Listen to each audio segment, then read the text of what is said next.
Hi hello friends, ಎಲ್ಲರೂ ಹೆಂಗೆ ಅದೀರಿ? ಆರಾಮದಿರೇನ? ನಾನು ಆರಾಮದೀನಿ ನೋಡ್ರಿ. ಬರ್ರಿ, ಇವತ್ತು ನಾನು ಎಲ್ಲಿ ಹೊಂಟೀನಿ ಅಂತಂದ್ರೆ ಶಾಪಿಂಗ್ ಮಾಡಕ್ಕೆ ಹೊಂಟೀನಿ ನೋಡ್ರಿ. ಸ್ವಲ್ಪ ಸಾಮಾನು ತರೋದಿತ್ತು, ಹಾಗಾಗಿ ಇವತ್ತು ಆಫರ್ನ ಇರ್ತೈತಿ, ಹಾಗಾಗಿ ಹೊಂಟೀನಿ ನೋಡ್ರಿ. ಬರ್ರಿ ಹೋಗಿ ಬರೋಣ ಅಂತ. ಹಂಗೆ ಅಲ್ಲಿ ಏನೇನು ಐತೆಲ್ಲ ನಾನು ತೋರಿಸ್ತೀನಿ ನೋಡ್ರಿ ಫ್ರೆಂಡ್ಸ್. ನೋಡ್ರಿ, ಈಗ ಬಂದೆ. ಇಲ್ಲಿ ನೋಡ್ರಿ, ಎಲ್ಲ ಬಿಸ್ಕೆಟ್ ಎಲ್ಲ ಆಫರ್ ಇರ್ತೈತಿ. ಬೆಡ್ಶೀಟ್, ಬಿಸ್ಕೆಟ್, ಇದೇನು ತೊಗೊಂತೀರಿ ಎಲ್ಲ ಆಫರ್ನಾಗ ಇರ್ತೈತಿ ನೋಡ್ರಿ ಇಲ್ಲಿ. ಮತ್ತು ಇಲ್ಲಿ ಎಲ್ಲ ಐಟಮು ಸಿಗುತ್ತೆ ನೋಡ್ರಿ. ಬಾಂಡೆ ಸಾಮಾನು ಸಹಿತ ಇಲ್ಲೇ ಸಿಗ್ತೈತಿ. ಚಪ್ಪಲಿ ಸಿಗ್ತಾವು, ಬೆಡ್ಶೀಟ್ ಸಿಗ್ತಾವು, ಟಿವಾಲು ಮತ್ತು ಬಿಸ್ಕೆಟ್, ಹಿಂಗೆ ಎಲ್ಲ ಸಾಮಾನು, ಎಣ್ಣೆ ಅಂತ ಅದು ಇದು ಎಲ್ಲ ಸಿಗ್ತದೆ ನೋಡ್ರಿ ಇದ್ರಾಗ.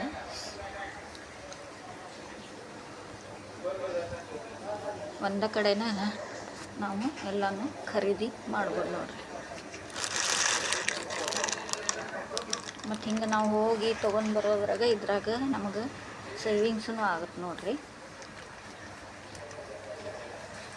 ನೋಡ್ರಿ, ಆ ಸೈಡೆಲ್ಲ ಸಬ್ಕರ್ ಪುಡಿ ಪ್ಯಾಕೆಟ್ ದೊಡ್ಡದು, ಮತ್ತು ಇದು ಚಪ್ಪಲಿ, ಆ ಕಡೆ ಎಲ್ಲ ಟಿನ್, ಬಾಂಡೆ ಸಾಮಾನು, ಮಫು ಅದೆಲ್ಲ ಇಟ್ಟಾರ ನೋಡ್ರಿ ಇಲ್ಲಿ. ಇವೆಲ್ಲ ಬೆಡ್ಶೀಟ್ ನೋಡ್ರಿ.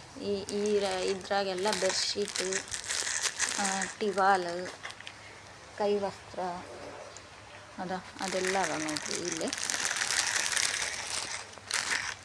ಹೆಂಗೈತೆ ಅಂಥೇಳಿ ನೋಡ್ರಿ ಫ್ರೆಂಡ್ಸ್. ಈ ವಿಡಿಯೋ ನಿಮ್ಗೆ ಇಷ್ಟ ಆಗಿದ್ರೆ ಪ್ಲೀಸ್ ಲೈಕ್ ಮಾಡಿರಿ. ಯಾರೆಲ್ಲ ಹೊಸ್ತಾಗಿ ನೋಡತ್ತೀರಿ ಅವರು ಸಬ್ಸ್ಕ್ರೈಬ್ ಮಾಡ್ಕೊಂಡು ನೋಡ್ರಿ ಫ್ರೆಂಡ್ಸ್. ನಾನು ಮತ್ತೆ ಮನೆಗೆ ಹೋದ್ಮೇಲೆ ಸಿಗ್ತೀನಿ.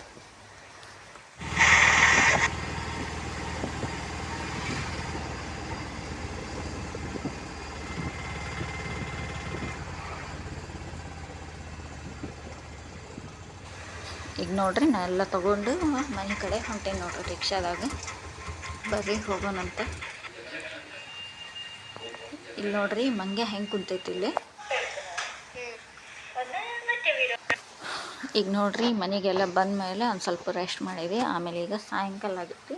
ಈಗ ನಮ್ಮ ಮಹಾರಾಷ್ಟ್ರ ಸೈಡ್ ಬೇಲ್ಪುರಿ ಮಾಡಕೊಂತೀನಿ ನೋಡ್ರಿ. ಇದಕ್ಕಾಗಿ ಉಳ್ಳಾಗಡ್ಡಿ, ಕೊತ್ತಂಬರಿ, ಟೊಮೆಟೊ ಎಲ್ಲ ಹಚ್ಕೊಂಡು ಇಟ್ಕೊಂಡೀನಿ. ಮತ್ತು ಶೇಂಗಾ ಎಲ್ಲ ಇದು ಮಾಡ್ಕೊಂಡು ಇಟ್ಕೊಂಡೀನಿ.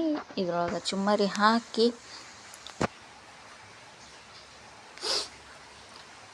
ಇದ್ರೊಳಗೆ ಉಳ್ಳಾಗಡ್ಡಿ, ಟೊಮೆಟೊ ಅದೆಲ್ಲ ಹಾಕಾಕೊಂತೀನಿ ನೋಡ್ರಿ. ಈಗ ಈ ರೆಸಿಪಿ ಹಂಗೆ ನೋಡ್ಕೊಂಬರ್ರಿ. ಮತ್ತು ಚಾಟ್ ಮಸಾಲೆ ಹಾಕಬೇಕು. ಚಾಟ್ ಮಸಾಲ, ಉಪ್ಪು, ಒಂದು ಸ್ವಲ್ಪ ಅರಿಶಿನ, ಒಂದು ಸ್ವಲ್ಪ ಎಣ್ಣೆ ಹಾಕಬೇಕು. ಮತ್ತು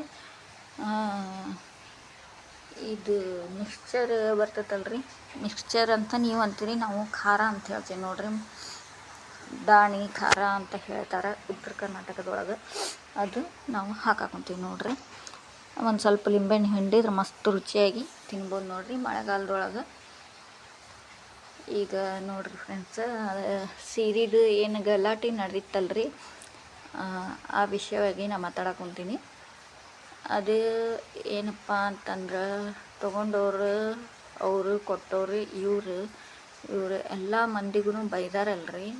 ಅದಕ್ಕೆ ಅವ್ರಿಗೆ ಒಂದು ಮಾತು ಹೇಳಕ್ಕೆ ಇಷ್ಟಪಡ್ತೀನಿ. ನೀವು ಏನು ಉತ್ತರ ಕರ್ನಾಟಕ ಮಂದಿಗೆ ನೀವು ಬೈದಿರಲ್ಲ, ನೀವು ಜಗಳ ಮಾಡಿರಿ ಖರೆ ಆಯ್ತು. ನೀವು ಉತ್ತರ ಕರ್ನಾಟಕ ಮಂದಿಗೆ ಯಾಕೆ ಬೈಬೇಕಾಗಿತ್ತು?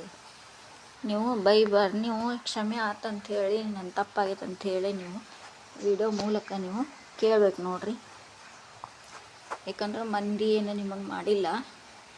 ಮಂದಿನ ತೊಗೊಂಡು, ಉತ್ತರ ಕರ್ನಾಟಕ ಮಂದಿನ ತೊಗೊಂಡು ನೀವು ಇದು ಮಾಡೋಕ್ಕೆ ಹೋಗ್ಬೇಡ್ರಿ. ನೀವು ವಿಡಿಯೋ ಮಾಡ್ಯಾರ ಕೇಳ್ರಿ. ಒಟ್ಟು ಕ್ಷಮೆ ಆಗೈತೆ ಅಂಥೇಳಿ ನೀವು ಕ್ಷಮಿಸಿ ಅಂಥೇಳಿ ಕೇಳ್ಬೇಕು ನೋಡ್ರಿ. ಉತ್ತರ ಕರ್ನಾಟಕ ಮಂದಿಗೇನು ಬೆಲೆ ಇಲ್ಲೇನ್ರಿ ಇಲ್ಲಿ? ಉತ್ತರ ಕರ್ನಾಟಕ ಮಂದಿಗೆ ತೊಗೊಂಡು ಸಾಯ್ತೀರಿ ನೀವು. ಎದಕ್ಕೆ ಹಂಗೆ ಮಾಡ್ತೀರಿ ನೀವು? ಉತ್ತರ ಕರ್ನಾಟಕ ಮಂದಿ ಕಡೆ ಎಷ್ಟು ಒಳ್ಳೆ ಗುಣ ಐತೆ ಅನ್ನೋದು ನಿಮಗೇನು ಗೊತ್ತೈತಿ? ನೀವು ನಮಗೆ ಸಾರಿ ಕೇಳ್ರಿ. ನೀವು ವಿಡಿಯೋ ಮಾಡಿ ನೀವು ಸಾರಿ ಕೇಳ್ರಿ ಉತ್ತರ ಕರ್ನಾಟಕ ಮಂದಿಗೆ. ಎಲ್ಲರೂ ಹೇಳೋದೇ ಇದನ್ನು, ಸಾರಿ ಅಂತ ಕೇಳಿಬಿಡ್ರಿ. ನೀವು ಜಗಳ ಮಾಡ್ಕೊಂಡ್ರಿ, ಅದು ಸರಿ ಹೋಯ್ತು. ನಾವು ನಡಬರ್ಕ ಉತ್ತರ ಕರ್ನಾಟಕ ಮಂದಿಗೆ ನೀವು ತೊಗೋಬಾರ್ದಾಗಿತ್ತು, ತೊಗೊಂಡಿರಿ. ನಮಗೆ ನೀವು ತಪ್ಪಾಗೈತೆ ಅಂಥೇಳಿ ಕ್ಷಮೆ ಕೇಳ್ರಿ. ಅಲ್ಲಿ ತನಕ ನಾವು ಬಿಡೋಂಗಿಲ್ಲ. ಮತ್ತು ನಾನು ನೆಕ್ಸ್ಟ್ ವ್ಲಾಗ್ ಒಳಗೆ ಸಿಗ್ತೀನಿ ಫ್ರೆಂಡ್ಸ್. ಬಾಯ್ ಬಾಯ್. ನಿಮ್ಮ ಅನಿಸಿಕೆಯನ್ನು ಕಮೆಂಟ್ ಮಾಡಿ ಹೇಳಿ.